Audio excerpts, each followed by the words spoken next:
بسم اللہ الرحمن الرحیم۔ السلام علیکم ناظرین، میں عبد الرحمن خان اور آپ کو ایئر خان آفیشل کے پلیٹ فارم سے خوش آمدید کہتا ہوں۔ ناظرین، پاکستان اور بھارت کے درمیان جنگ بندی کروا کر کیا ٹرمپ نے مودی کو ریسکیو کرنے کی کوشش کی ہے؟ اس سیز فائر سے کس ملک کو سب سے زیادہ فائدہ ہوا؟ اس سیز فائر کے ٹیو آرز کیا ہیں؟ یہ سیز فائر کتنا دیر پا ہوگا؟ پاکستان اور بھارت دونوں نے اس جنگ میں کیا اچیو کیا، کیا لوز کیا، اور سب سے بڑھ کر آپریشن بنیان مرصوص یعنی سیسا پلائی ہوئی دیوار کے نام سے شروع کیے گئے آپریشن نے کیا اپنے مقاصد کو اچیو کیا؟ آج ان چند بنیادی نکات پر اس ویلاگ میں ہم بات کریں گے۔ ناظرین، ڈرامائی طور پر آج اچانک شام کے وقت امریکی صدر ڈونلڈ ٹرمپ کی جانب سے ایک ٹویٹ آیا جس میں اعلان کیا گیا کہ پاکستان اور بھارت دونوں سیز فائر کے لیے تیار ہو گئے، اور اس پر انہوں نے مبارکباد دی۔ یہ جو ٹویٹ تھا یہ پاکستان کے لیے اور بھارت کی عوام کے لیے، میڈیا کے لیے، سب کے لیے ایک سرپرائزنگ ایلیمنٹ تھا، مگر سب سے بڑا سوال یہ پیدا ہو رہا تھا کہ یہ سیز فائر اچانک کیسے ہو گیا؟ اچانک جو جنگ کا میدان تھا وہ ٹیبل ٹاک کی طرف کیسے چلا گیا؟ یہ ایک بہت بڑا سوال تھا۔ محسوس یہ ہوا کہ یہ جو سیز فائر ہے یہ مودی کو ریسکیو کرنے کی ایک امریکی کامیاب کوشش تھی۔ مودی کو ایک فیس سیونگ درکار تھی۔ اس ٹویٹ کی، اس سیز فائر کی ٹائمنگ سب سے امپورٹنٹ ہے۔ یہ سیز فائر ایک ایسے وقت میں ہوا جب پاکستان بھارت کو بھرپور طریقے سے جواب دے رہا تھا، ان کی انسٹالیشنز کو تباہ کر رہا تھا۔ بھارت خود اکنالج کر رہا تھا کہ اس کے 26 سے زائد مقامات کے اوپر پاکستان نے میزائل فائر کیے، فوجی نقصان ہوا، جانی نقصان ہوا، مالی نقصان ہوا۔ یہ ساری کی ساری چیزیں انڈیا اکنالج کر رہا تھا۔ اس سے پہلے جب پہلگام واقعہ ہوا، 14 دن تک پاکستان امریکہ سمیت پوری دنیا کے سامنے ریکویسٹ کرتا رہا، اپنے آپ کو تحقیقات کے لیے پیش کرتا رہا، مذاکرات کی بات کرتا رہا، ڈپلومیٹک چینلز کو انگیج کرنے کی بات کرتا رہا۔ امریکہ واضح طور پر کل تک یہ کہہ رہا تھا جے ڈی وینس کی شکل میں، اس جنگ سے ہمارا کوئی تعلق نہیں ہے، یہ امریکہ کی جنگ نہیں ہے، یہ امریکہ کا مسئلہ نہیں ہے، انڈیا جانے اور پاکستان جانے۔ اور پھر اچانک صلح بھی ہو گئی، اچانک امریکہ ایک ثالث کے طور پر آ گیا۔ بنیادی طور پر یہ ثالثی امریکہ نے اس وقت کیوں نہیں کی جب بھارت پاکستان پر اٹیک کرنے کا فیصلہ کر چکا تھا؟ بھارت کو روکا کیوں نہیں گیا امریکہ کی جانب سے؟ جو ثالثی وہ آج پاکستان کے جواب کی بات کر رہا ہے، یہ ثالثی اس وقت کیوں نہیں ہوئی جب انڈینز پاکستان پر اٹیک کرنے کی دھمکیاں دے رہے تھے؟ بڑا واضح ہے کہ امریکہ مکمل طور پر بھارت کو سپورٹ کر رہا تھا۔ امریکہ کی اور بھارت کے درمیان ایک ہولی الائنس تھا، ایک نیکسس تھا اس پورے حملے میں، جس میں باقاعدہ طور پر پاکستان کو ٹیسٹ کیا گیا۔ دونوں ملکوں کی کیلکولیشنز پاکستان کے بارے میں غلط ثابت ہوئی۔ ان دونوں کو لگ رہا تھا کہ پاکستان کی فوج ایک انتہائی ان پاپولر فوج ہے، ایک کمزور فوج ہے۔ اس کے علاوہ پاکستان بلوچستان میں انگیج ہے، خیبر پختونخوا میں انگیج ہے، ٹی ٹی پی نے انگیج کیا ہوا ہے۔ ایک آئیڈیل ٹائم ہے پاکستان کے اوپر اٹیک کرنے کا، اور انڈیا کے اندر جو مودی ایک کمزور وکٹ کے اوپر تھا، اس کو ایک پاپولیرٹی کی ضرورت تھی اور اس کو ایک دشمن چاہیے تھا اپنے ووٹ بینک کو واپس لانے کے لیے۔ تو ایک ذریعہ تھا فالس فلیگ آپریشن اور اس کا الزام پاکستان کے اوپر لگانے کا فیصلہ۔ اب یہ ایک دن کے اندر یہ چینج نہیں آئی۔ پہلے پاکستان کی ریڈ لائن کو کراس کیا، اٹیک کیا، پاکستان کا مذاق اڑایا، پاکستان کو ایک بنانا ریپبلک کے طور پر کنسیڈر کیا، اور اس کے بعد ڈرونز بھیجنے کا ایک سلسلہ شروع ہوا۔ لیکن حیران کن طور پر جو کیلکولیشنز تھیں وہ غلط تھیں۔ پاکستان نے یہ جو آپریشن بنیان مرصوص شروع کیا، جو سیسا پلائی ہوئی دیوار کی ہم بات کر رہے ہیں، جو سورہ صف کی جو آخری جو پہلی چوتھی آیت ہے، یہ اس کا ایک ترجمہ اور اس میں سے ایک لفظ سیسا پلائی ہوئی دیوار یہ پک کیا گیا، سورہ صف اور اس کی چوتھی آیت اور اس میں سے یہ الفاظ یہ سلیکٹ کیے گئے اس آپریشن کے لیے. یہ آپریشن بھی تب کیا پاکستان کی فوج نے جب نور خان ایئر بیس کو ٹارگٹ کیا گیا, شورکوٹ ایئر بیس کو ٹارگٹ کیا گیا, مرید ایئر بیس کو ٹارگٹ کیا گیا, پاکستان کی ملٹری انسٹالیشنز کو ٹارگٹ کیا گیا. اس سے پہلے حملے میں 26 پاکستانی شہید ہوئے.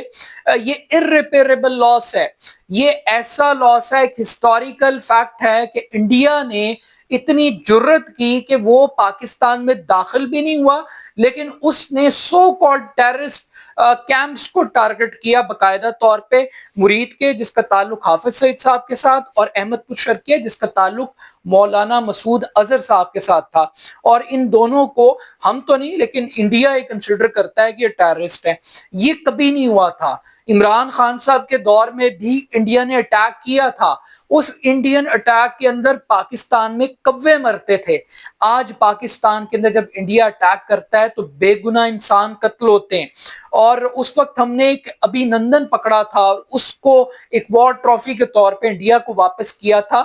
اس وقت بھی بڑا پریشر تھا, مگر آج پاکستان جب اپنے ڈیفنس کی طرف بڑھا, پاکستان نے انڈیا کو ایک اسٹرانگ ٹف ٹائم دیا, تو اس وقت جب پاکستان کو مزید سٹینڈ لینا چاہیے تھا تو امریکہ مدد کے لیے آ گیا مودی کی, اور اس کو ایک فیس سیونگ دی. یہ ان ایکسپیکٹڈ تھا امریکہ کے لیے, انڈیا کے لیے, کہ اس کے رافیل طیارہ اس طریقے سے تباہ ہوگا, اس کا S-400 سسٹم تباہ ہو جائے گا, اس کی ایئر بیسز اڑ جائیں گی, اس کا ڈیفنس ہوا میں اڑ جائے گا. اور یہ ہوا کیوں؟ یہ اس وجہ سے ہوا کہ ان کا خیال تھا کہ پاکستانی قوم بڑی بزدل ہوگی, یہ فوج کے پیچھے نہیں کھڑی ہوگی. الٹا فوج کو فائدہ ہو گیا. جو سب سے بڑا فائدہ ہوا ہے وہ جنرل عاصم منیر کو ہوا ہے, پاکستان کی فوج کو ہوا ہے. وہ جو ان پاپولیرٹی کی ایک ایکسٹریم تھی, اب وہ ایک پاپولرزم کی طرف بڑھ گئی ہے, اور ایک وکٹری سٹینڈ کے اوپر پاکستان کو لے گئی پاکستان کی فوج, اور یہ فائدہ ہوا.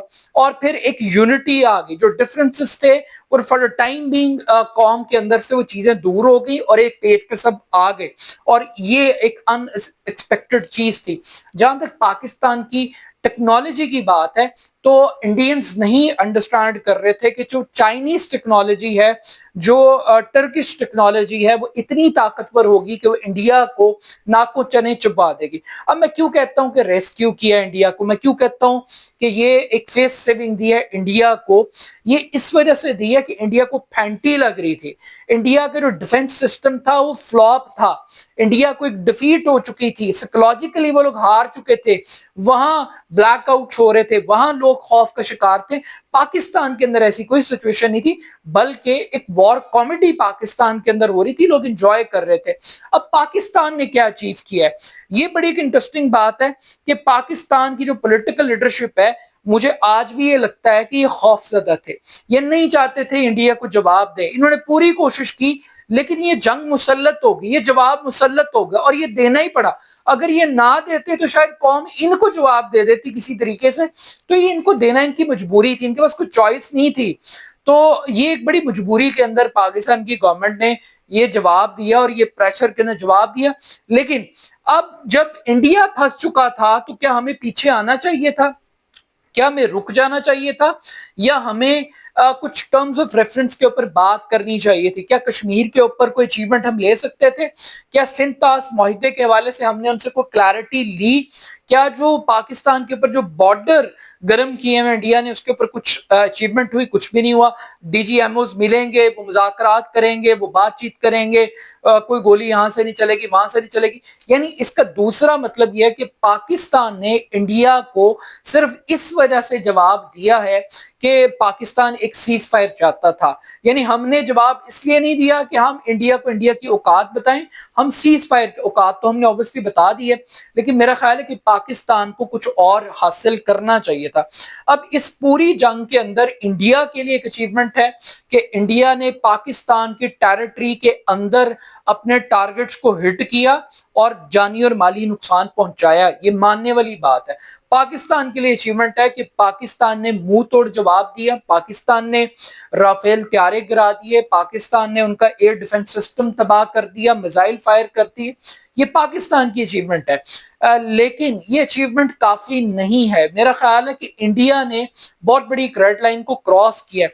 اب جو سب سے بڑا لوز